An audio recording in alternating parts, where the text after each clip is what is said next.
What would happen if you gave a man with nothing a chance to prove something? Elliot had the answer in his hands, his credit card, but he was about to learn it came with an unexpected cost. If you're ready to hear the whole story, click subscribe and let me know in the comments where you're watching from. Because tomorrow, I will be giving you another story just as crazy as this one. And you don't want to miss it. Now let's get into it. We meet Elliot, a billionaire entrepreneur known for his cutting-edge tech empire. He's a man of routine, self-assured and sharp, his life surrounded by luxury. His home is an architectural marvel. His office, sleek and cold. Yet, beneath his perfect life is a quiet void, a sense that everything he has achieved is just meaningless. He surrounds himself with yes men and transactions but avoids deep emotional connections. Scene setting. Elliot sits in his penthouse overlooking the city, his thoughts clouded with doubt. His assistant, Mia, suggests a charity event, but he brushes it off, uninterested. She mentions a local project aimed at supporting homeless families, and he responds coldly, "Help people who can't help themselves? I don't see the point." On the other side of the city, we meet Jason, a homeless single father, struggling to keep a roof over his head and food on the table for his young daughter, Sophie. Jason's day-to-day life is a battle for survival. He's a man full of dignity, trying to shield Sophie from the harsh realities around them. Despite their struggles, his love for her is unwavering. Scene setting. Jason spends his days at a local shelter, making sure Sophie is fed, clothed, and feels safe. But there's an emptiness in him, a feeling of failure that he keeps buried. As the day turns to night, they share a quiet meal, Sophie's laughter filling the space between them. Jason promises her things will get better, though he has no real idea how. At a gala organized by the Billionaire's company, Elliot stands at the podium, delivering a speech on charity, ambition, and success. Mia watches from the sidelines, puzzled by his lack of passion. Elliot's life feels like a well-oiled machine, but Mia knows something's missing. She challenges him, daring him to connect with the people he claims to want to help. This first part sets up the key emotional elements: the billionaire's cold detachment, Jason's vulnerability and love for his daughter, and the looming test that will push both men into an emotional collision. Would you like me to continue with the next part of the story? Feel free to provide any feedback or adjustments. Absolutely. I'll keep the language clean and straightforward to ensure it resonates with the audience while maintaining the emotional depth. The setting will be firmly rooted in the United States, and I'll focus on a natural, relatable flow of events. The city streets of San Francisco buzzed with the usual rhythm: cars honking, people walking, the distant sound of street performers playing. It was another typical day for Jason, who woke up on a worn-out bench in a public park. The night before had been a struggle, trying to find enough change for a meal. His only comfort the small bag of toys he had managed to scrounge up for Sophie. Despite the exhaustion in his bones, Jason's face was calm. He had long stopped feeling the weight of the world's judgment. His only focus was Sophie. The rest was irrelevant. This morning, he took her to the nearby corner store, where he used what little he had to buy a loaf of bread and some peanut butter.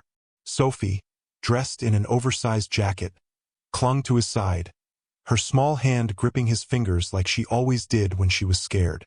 "Daddy, can we buy a toy today?" she asked softly, her voice hopeful, almost embarrassed. Jason smiled, trying to ignore the ache in his chest. "Maybe next time, sweetheart. We'll make do with what we have today." "Okay." Sophie nodded, but her eyes betrayed a quiet sadness. She wanted so much more for herself, for him. He could see it. She deserved so much more than the world was giving them. Meanwhile, Elliot sat at his desk in a high-rise office building downtown, scrolling through numbers and emails on his screen, his fingers moving mechanically. The walls around him were covered with sleek art, the windows framing a perfect view of the Bay Area's skyline. He wasn't bothered by the gray sky the way most people would be. For Elliot, there was no need for the sun. There was only business, efficiency, and an unshakable distance from everything else. Mia entered the office, holding a folder in her hands. "Elliot," she began, her tone calm but pointed. I think we need to discuss the charity outreach again. You've been ignoring it for weeks. He didn't look up from his screen. I don't see the point, Mia. We give money to these causes and nothing changes. People stay in the same cycle. Mia's voice softened. But that's the problem, Elliot. You don't see them. You see numbers and projects, but not the people. They're real people with real lives. He looked at her finally, his gaze sharp. What do you want me to do, Mia? Hand out checks for every sob story I hear. Mia's eyes didn't waver. No, but maybe you should see it for yourself. Meet someone who needs your help. A homeless person, maybe. Give them a chance to prove something. Elliot raised an eyebrow, leaning back in his chair. You want me to go find a homeless man on the street and hand him a blank check? Her response came quickly. No, I want you to hand him a credit card. A test, if you will. See what he buys, how he spends. It's the only way you'll truly understand. Elliot paused, intrigued despite himself. He didn't like the idea, but something about Mia's challenge struck him. Hours later, Jason was walking with Sophie down the street, both of them laughing over a silly joke Sophie had made. Jason hadn't realized how much he needed that moment, the joy of hearing her laughter amidst the mess of their lives. But reality soon crept in when he heard a voice behind him. Excuse me, a man called out. Jason turned, finding a sharply dressed man standing near a black sedan. The man's smile was professional but didn't quite reach his eyes. I'm sorry to bother you, the man said, handing Jason a business card. I'm with a charity initiative. My client wants to help someone today, and I thought you might be the right person for a little experiment. Jason eyed the card warily, his instincts bristling. What kind of experiment? The man explained quickly. It's simple. I have a credit card and I'm asking you to take it, go into any store, and buy whatever you think you need. The only rule is you have to make a choice, what's most important to you. That's all. Jason looked at the card. He didn't know if he should trust the offer. But Sophie was tugging at his sleeve, her eyes wide, her tiny hand pulling him forward. For her, he would do anything. Reluctantly, Jason took the card, feeling the weight of it in his palm. I'll do it, but I don't know what you expect me to buy with this, he muttered. The man gave a nod. Just do your best. Jason walked into the first store he saw. The fluorescent lights overhead buzzed as he stepped inside, and his eyes scanned the aisles.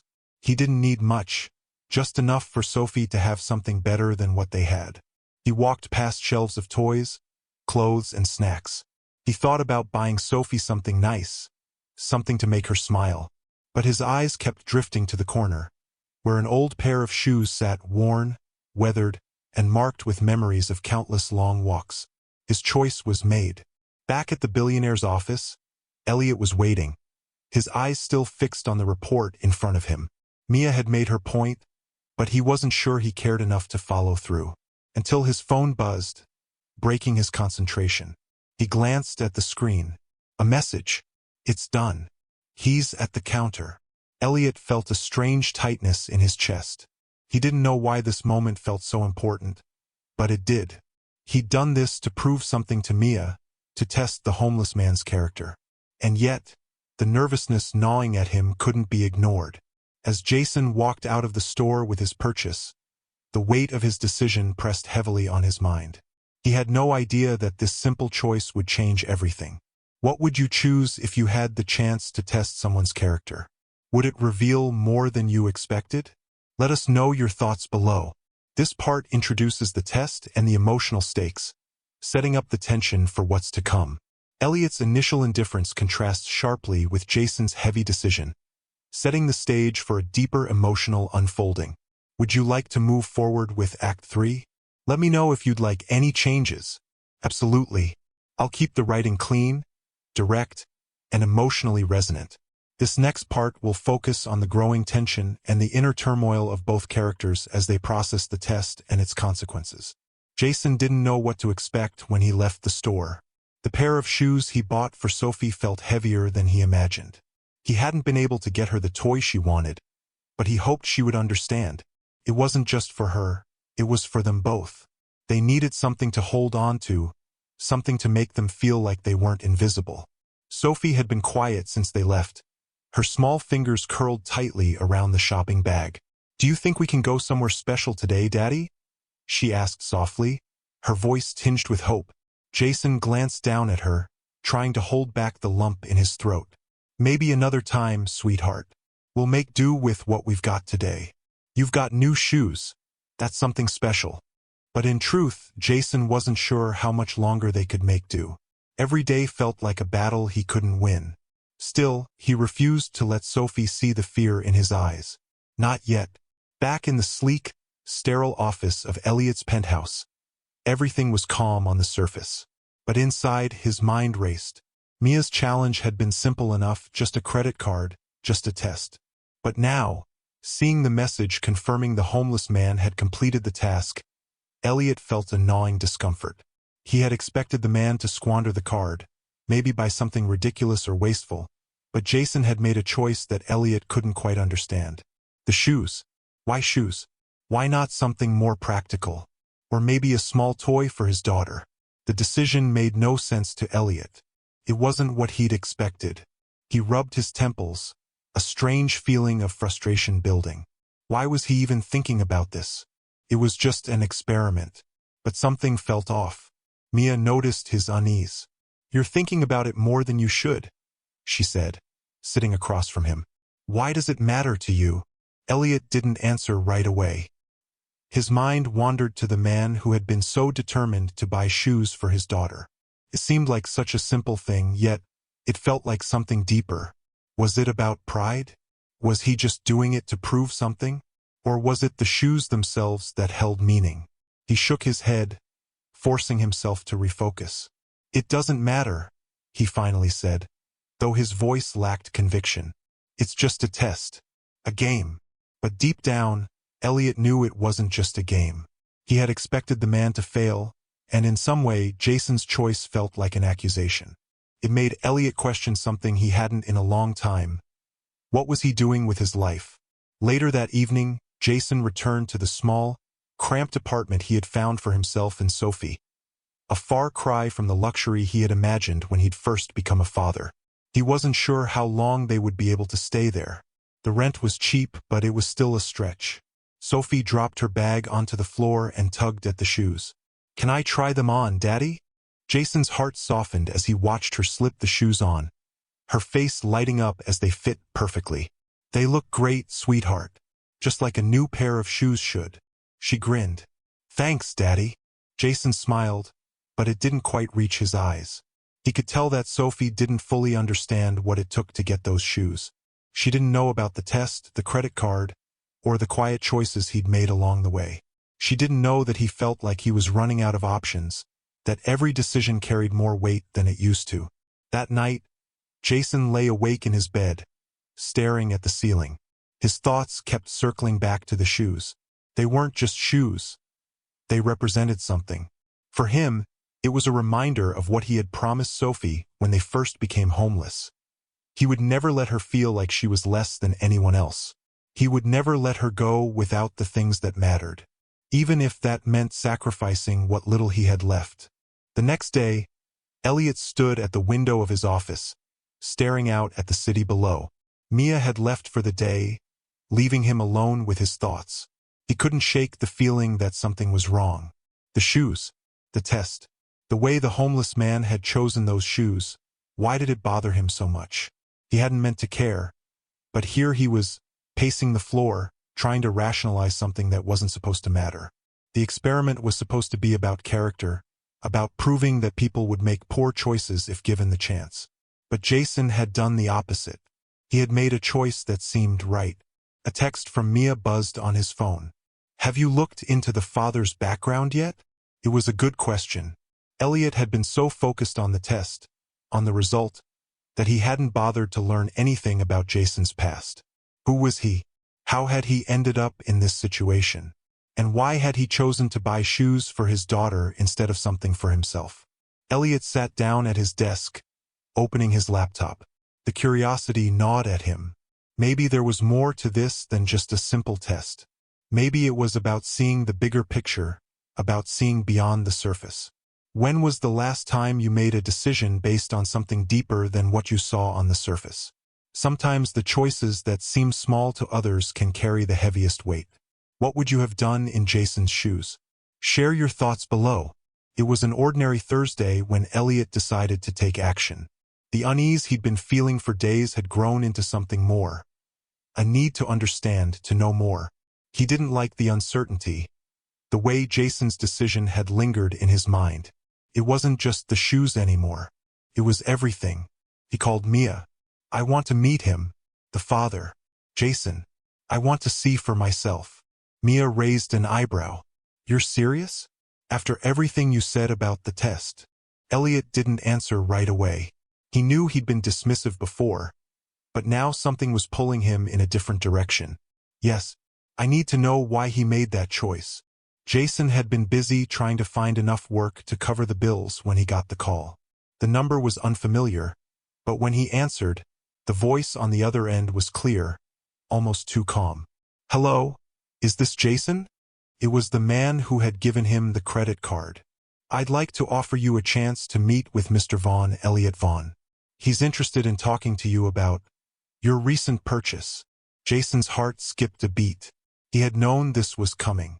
He had expected it, really, but hearing it out loud made it feel real. I don't understand, Jason said, confusion slipping through his words. What does he want with me? The man on the phone hesitated, then spoke carefully. Mr. Vaughn wants to meet. He feels that your decision deserves further attention. He'd like to offer you some opportunities. Jason was quiet for a moment, his mind racing. He thought of Sophie, of how he had barely managed to get by, and how the small act of buying her shoes had somehow turned into something much bigger. I don't have time for games, Jason said, his voice firm. But if he really wants to meet, I'll be there.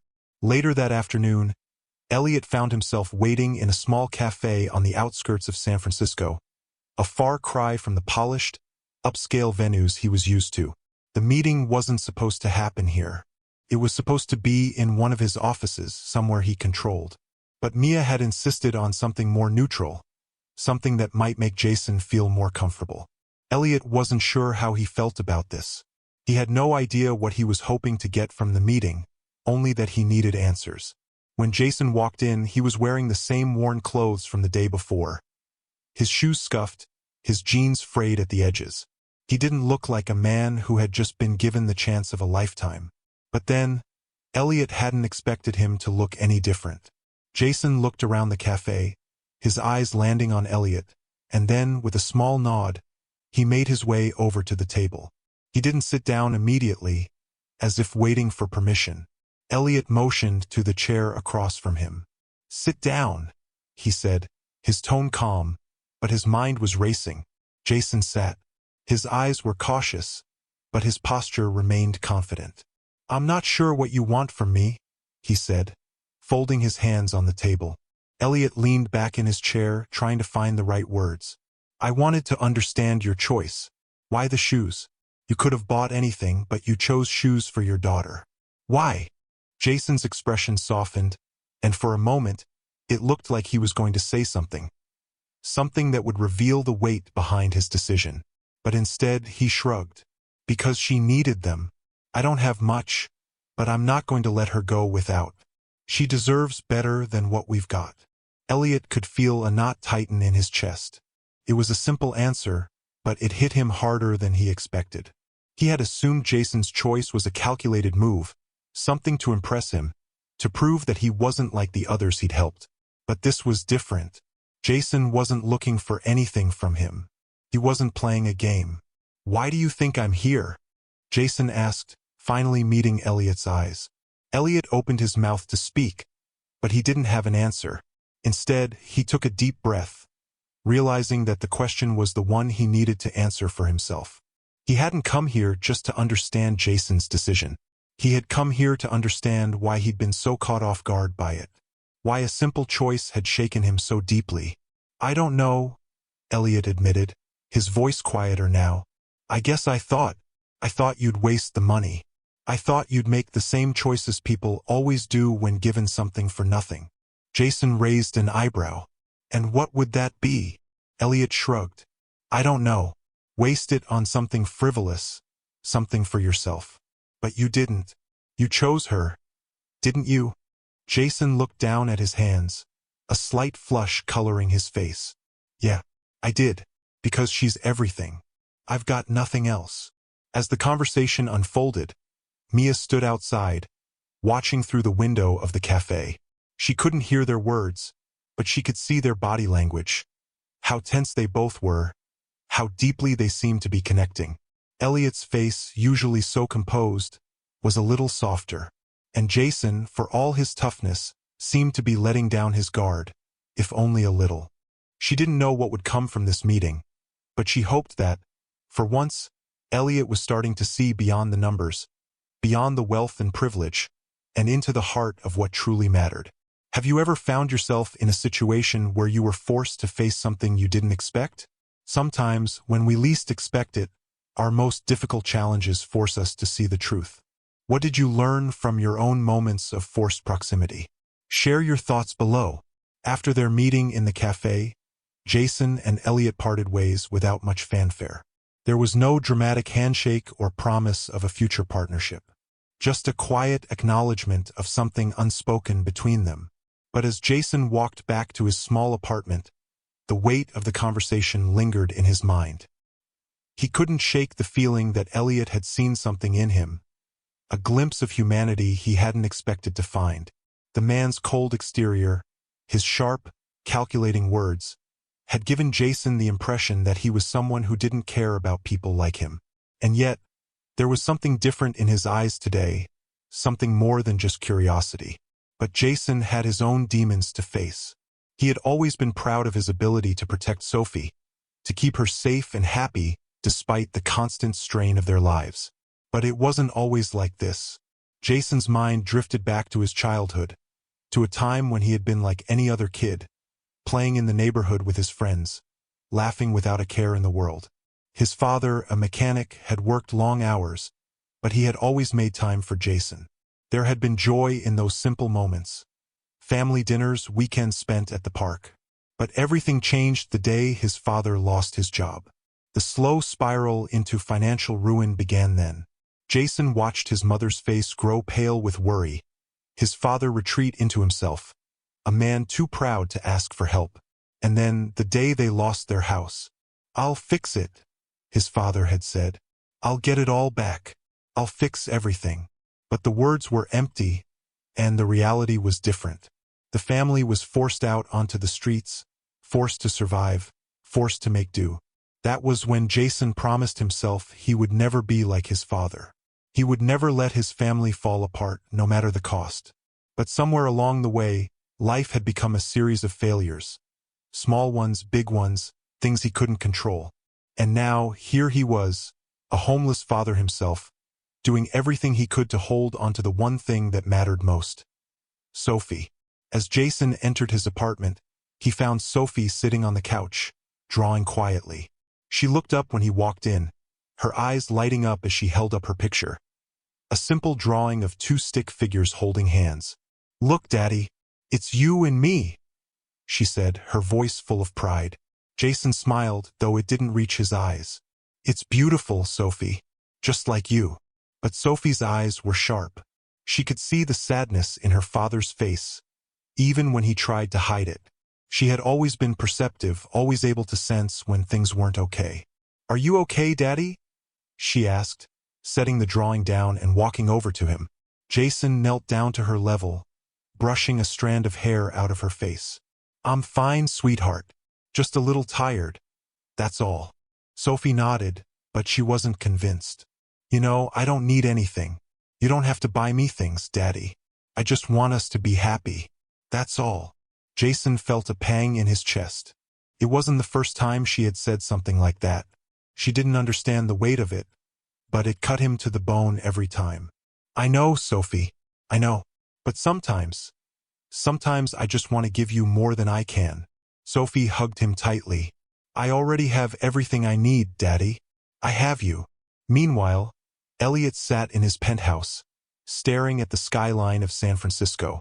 The city sprawled out before him, lights flickering in the distance. His world was far removed from the one Jason had just described, but in that moment, Elliot couldn't help but think back to his own childhood. He hadn't grown up poor, not by any stretch. His father had been a successful businessman, and his mother had been a well-known philanthropist. Everything in Elliot's world had been neatly ordered, precisely measured. But there was a darkness in that order. His father had been absent, always working, always distant. Elliot could barely remember a time when his father had actually been present in his life. And his mother. She was kind, but cold in her own way, too focused on the world to truly see him. For most of his life, Elliot had been driven by the need to prove himself. To his father, to his mother, to the world. He had built his empire with a relentless ambition, but it had come at a cost. His relationships had suffered. He had no real friends, no true connection to the people he had once known. He thought about his last conversation with his father, just before the man passed away. They hadn't spoken in years, but on his deathbed, his father had said something that stuck with Elliot to this day.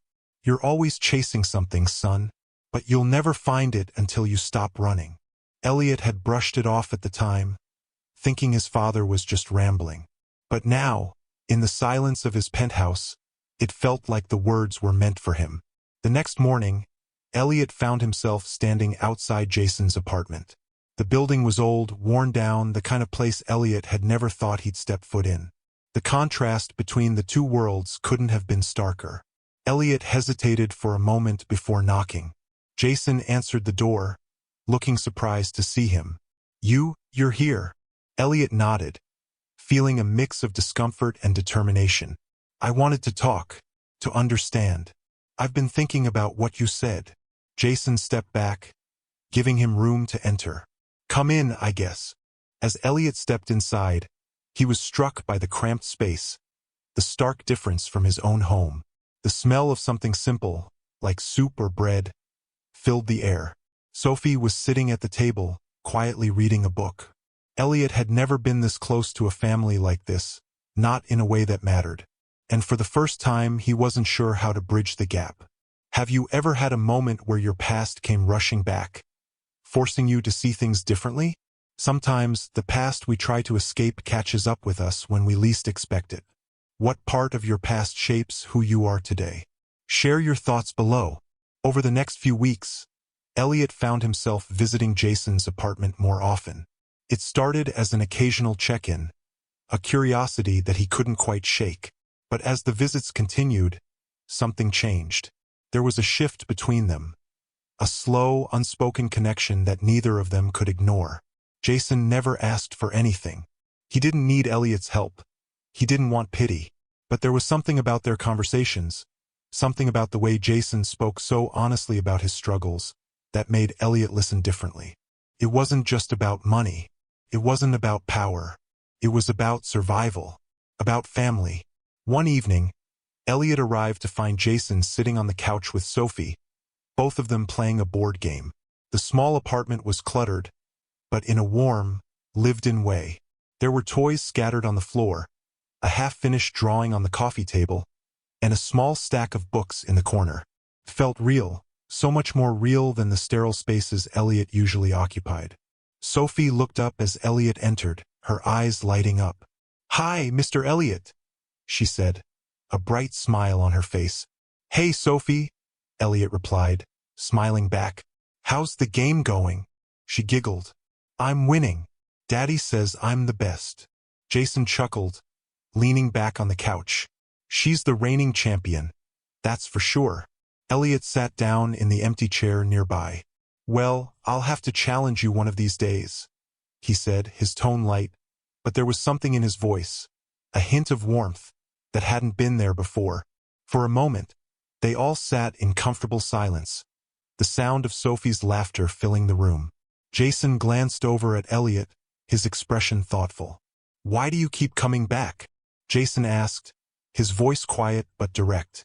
"I don't have anything to offer you, Elliot. I'm just a guy who's barely scraping by." Elliot hesitated, unsure of how to respond. He wasn't sure why he kept coming back, but the words that came to his lips surprised him. I guess I'm learning something from you, he said, looking Jason in the eyes. You've got this strength, this ability to keep going even when it feels like everything is falling apart. I've spent my life building things, but I've never really built anything that matters like you have. I've never cared for anyone the way you care for Sophie. Jason's eyes softened at the sincerity in Elliot's voice. He wasn't used to hearing words like that, especially from someone like Elliot, the man who had everything, who had the world at his feet. And yet here he was, recognizing something in Jason that he couldn't ignore. I don't have much, Jason said after a pause. But Sophie, she's my world. I've made a lot of mistakes, but I'll be damned if I let her feel like she's anything less than the most important person in the world. Elliot felt a lump form in his throat. For a moment, he felt something shift within him, something that hadn't been there before. He didn't know why, but hearing Jason talk so openly about his love for his daughter made him question everything he had ever known about success. Later that evening, as the two men sat on the small balcony outside the apartment, watching the city lights flicker in the distance, they fell into a more comfortable silence. Jason had offered Elliot a beer, and the two of them sat side by side, neither of them speaking much at first. But the weight of the past few weeks hung between them like an unspoken bond. Elliot took a long drink from his bottle and set it down on the table beside him. He finally broke the silence.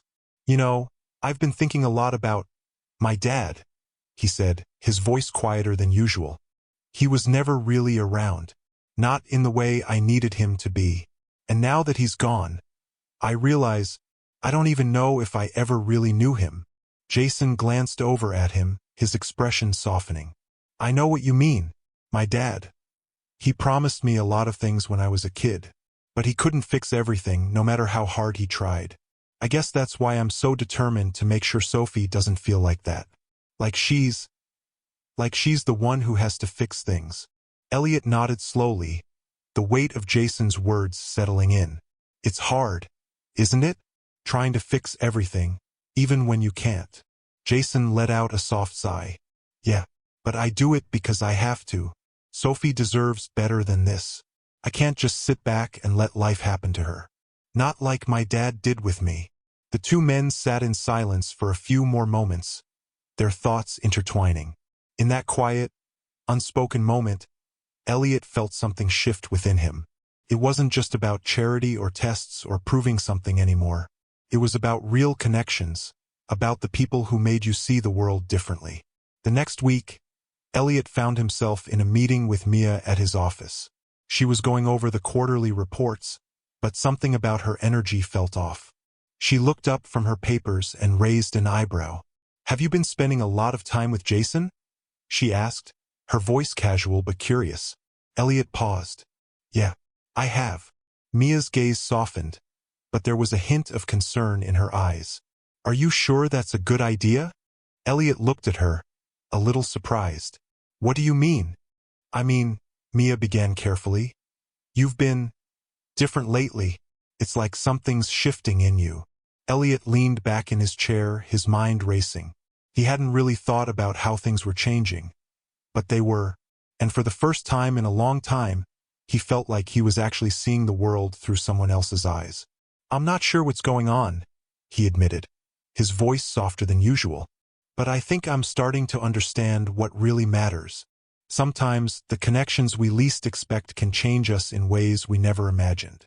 Have you ever found yourself bonding with someone you never thought you'd connect with? What was it about them that made you see things differently? Share your thoughts below. It was a cold morning in San Francisco when the call came. Jason had just finished a long shift at the diner, his hands tired from scrubbing dishes and wiping down counters. Sophie had been at school all day, and Jason was looking forward to a quiet evening, a rare moment to himself. Then his phone buzzed. Jason, it's Sophie's school. The voice on the other end said, We need you to come down here. There's been an incident. Jason's stomach twisted. His heart raced, his mind instantly jumping to the worst possible outcome. What happened? Is she okay? The voice was calm but distant. We need you to come down here right away.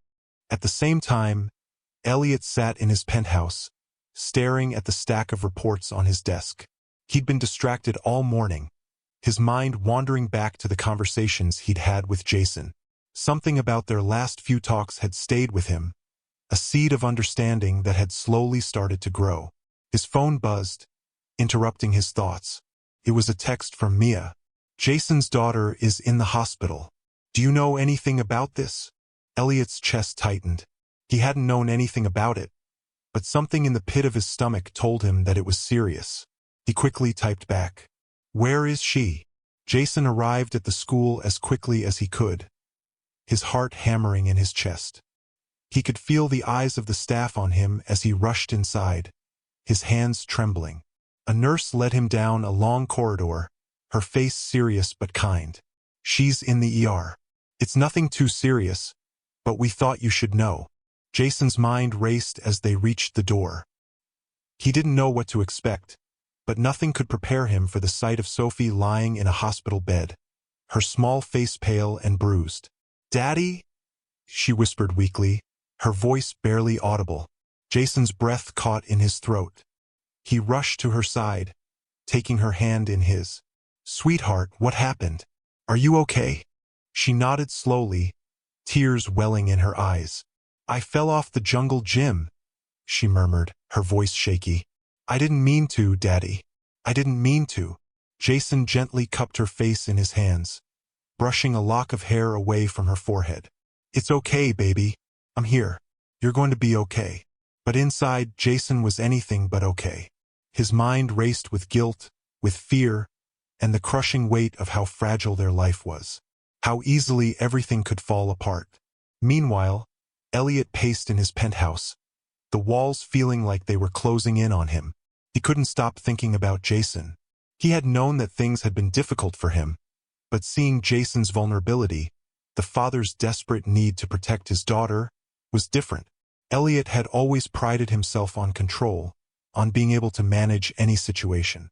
But this was different. Jason didn't have the luxuries Elliot had. He didn't have the backup or the security. He had nothing but his love for Sophie. He felt a gnawing discomfort, a sense that something was slipping through his fingers. Maybe it was guilt. Maybe it was something else. But Elliot couldn't ignore the fact that he hadn't been there for Jason. Not really. He'd stayed at a distance, watching as Jason struggled to make the right choices, to do the right thing for his daughter. What if this was his fault? What if Jason had reached out, and Elliot hadn't been there when it mattered most? The next morning, Jason barely slept. He couldn't. He spent the entire night at Sophie's bedside, watching her sleep, every so often brushing a gentle hand across her forehead. She was better, the doctors assured him, but Jason couldn't let go of the fear, the anxiety that had gripped him the moment he'd seen her hurt. He stepped out into the hall for a moment to collect himself. He needed air, needed something to ground him. That's when he saw Elliot standing at the end of the corridor, looking as out of place as ever. Elliot had been there all night, too. He had been standing there, waiting, not knowing what to say or how to fix it. But he was there. Jason's eyes narrowed. "What are you doing here?" Elliot didn't answer right away. He walked toward him, slowly, his face soft with a mixture of concern and something else. Something Jason couldn't quite place. "I came to see how you were doing," Elliot said quietly. "I know I've been distant, but I've been thinking. I'm sorry." Jason looked down, unable to look Elliot in the eye. "You don't owe me anything," he muttered. "You don't get it. You can't." But Elliot's eyes were steady. "No, I don't. But I want to. I want to try." Jason felt a wave of frustration crash over him. "You don't know what it's like, Elliot. You don't know what it's like to have nothing, to have to fight for every inch, every breath, every day. You think you can fix this, but you can't." Elliot's expression faltered, but he didn't retreat. "I don't think I can fix it, but I think I can help. I'm not going to pretend I understand, Jason, but I'm here. For you. For Sophie." Jason turned away, unable to meet Elliot's gaze. "I don't need your help." The words were out before he could stop them. But inside, something shifted. He knew he couldn't do this alone. He knew he needed help. But the thought of letting someone in, someone like Elliot, someone who had everything, felt like he was admitting defeat. Elliot stood there for a long moment, his presence quiet but unwavering. You don't have to do it alone. You don't have to be afraid. We all have moments where we feel like everything is falling apart. Have you ever been in a situation where you thought you couldn't go on? How did you find the strength to keep going? Share your experience in the comments below. It had been days since the argument. Jason had spent most of his time at the hospital, staying by Sophie's side, watching her get stronger, her laughter slowly returning as she healed. But in the quiet moments, when she was asleep or distracted, Jason's mind drifted back to the harsh words he'd exchanged with Elliot. It had been a simple choice, one of pride, one of fear. Jason had pushed Elliot away because it was easier to face the world alone. He didn't want to admit that he needed help, that he was struggling. He'd been doing it alone for so long that letting someone in seemed impossible. And yet, every time he thought about the night Elliot had shown up at the hospital, his chest tightened. Elliot hadn't just been there physically. He'd been there with something Jason couldn't name. Something raw, something real. Elliot, too, had spent the past few days reflecting. His penthouse felt colder, emptier without the presence of Jason and Sophie. He'd been thinking about the conversation in the hospital corridor, the way Jason had pushed him away, and how it had made him feel like an outsider. He had wanted to be there, but Jason's walls had been too high, too thick to climb over. But Elliot knew what Jason didn't. He knew what it was like to feel lost in a world of success, to feel like you were constantly playing a role and never truly living. It had taken him years to realize that money, status, and power meant nothing without the people to share it with. Now, standing in front of Jason's apartment building, Elliot didn't know if he was doing the right thing. He didn't know if Jason wanted him there, if he was ready to hear what Elliot had to say. But one thing was clear: he couldn't walk away from this. He couldn't walk away from Jason, from Sophie, from the connection that had begun to form between them. Jason was sitting by the window when he saw Elliot outside, standing on the sidewalk below. For a long moment, Jason just stared at him, unsure of what to do. He wanted to call out, to wave him off, to stay in the safety of his own walls. But something inside him, something deeper than his pride, urged him to step outside. He left the apartment, walking down the stairs and into the crisp afternoon air. "Elliot," Jason said, his voice soft but firm. As he approached the man who had been so persistent, so present even when Jason had pushed him away, Elliot turned, his expression unreadable. He didn't say anything at first, just waited for Jason to speak. "I shouldn't have said what I did," Jason began, his voice shaky but sincere. "I've been pushing people away for so long. I forgot what it's like to have someone in your corner. I don't know how to ask for help, and I don't know how to let people in. But I didn't mean to hurt you." Elliot took a step forward, his gaze steady. "You didn't hurt me, Jason. You were scared. I get it. But you're not alone in this. You never have been." Jason's chest tightened, the weight of his own emotions pressing down on him. "I'm not used to relying on anyone. I've had to fight for everything, just to keep my daughter safe. But lately, it's like I'm fighting a losing battle. I don't want Sophie to see me fall apart. I don't want her to feel like she's the one who has to fix everything. I can't let her down, Elliot." Elliot's voice softened. "You're not alone. And Sophie, she needs you, yes, but she also needs to see that it's okay to be vulnerable. It's okay to need help. It's okay to lean on others. You don't have to carry this weight alone." Jason let out a deep breath, his shoulders slumping in defeat. He had been carrying this burden for so long that the idea of sharing it felt both terrifying and relieving. "But I don't know how to let go," he whispered. "I don't know how to stop being the one who always has to fix things." Elliot placed a hand on his shoulder, a simple gesture, but it held so much meaning. "You don't have to fix everything, Jason. You just have to be there. And so do I. For you, for Sophie. We don't have to do this alone." There was a long pause. For the first time in a long time, Jason didn't feel the overwhelming pressure of having to be everything to everyone. He didn't have to be the strong, unbreakable father. He didn't have to pretend like he had all the answers. For the first time, he could breathe. "I don't know if I'm ready for all of this," Jason admitted, his voice barely above a whisper. "But I know I can't keep doing it alone. And I don't want to. Elliot nodded. We'll figure it out together. You don't have to have all the answers. You just have to take the next step. As they stood there in the cold air, side by side, a quiet understanding passed between them. Jason wasn't alone anymore, and neither was Elliot.